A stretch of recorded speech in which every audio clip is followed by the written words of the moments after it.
Hi, second grade. Today's question is, what choices do artists make when creating sculptures? Today, you're going to pick up a piece of craft paper, that's the brown paper, and you're also going to receive some clay. The first thing you probably want to do is add a little bit of water to the clay and squeeze out any air bubbles that could be in there. You only want to add a little bit of water, otherwise your clay is going to turn back into mud. Then you're going to split your clay into two pieces. One is 1/3 and one is 2/3. So there's kind of this Papa Bear piece and then a Mama Bear piece. And then you want to make them both into spears. And remember, the smaller one is going to be for your head, your body parts, arms, legs, spikes, whatever you want to add.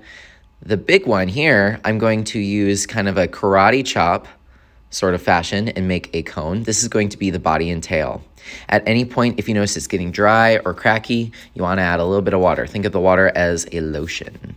And then you're going to sculpt the neck. It's going to look a little bit weird at first, but like we tried last time, it's going to all piece together and it's going to work out fine.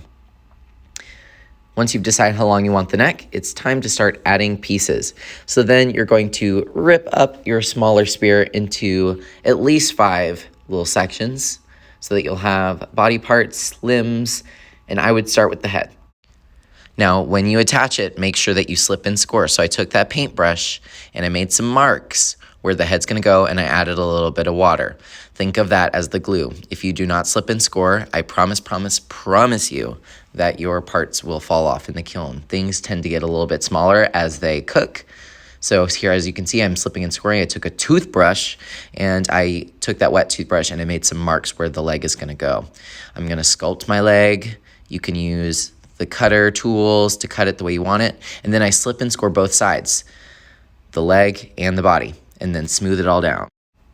Take your time smoothing it down. No rush today. And then you're just gonna go one by one, adding your clay, legs, arms. Just make sure that you slip and score every little thing, no matter how small it is, because I promise you it will fall off.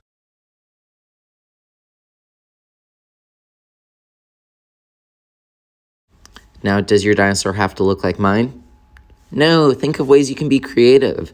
Some of you guys have chosen to do flying dinosaurs. If something's too difficult, you can always change your idea. Just remember, anything you attach has to be slipped and scored.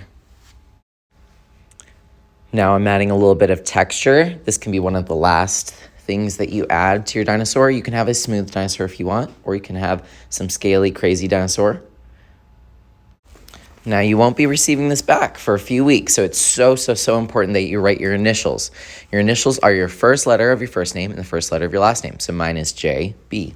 And I can do this for you, or you can do it yourself, but double check with me so that I can see it and make sure that you have your initials on it, and you'll be ready for cleanup. When you're done, you can put the tools back into your little box on the table. You don't need that paper anymore. The water cup can stay on the table. So after you throw away your paper, you're going to take a Clorox wipe and clean your table first this time, because your hands are going to be crazy nasty. And I use both hands, and you'll see why. It's because it gets actually most of the clay off your hands, and then you can move on to the hand wipes and get the rest. Because clay, as you know, dries rock hard. So if we let that sit in our pipes, it will clog up our school, and we don't want that. Have a great day.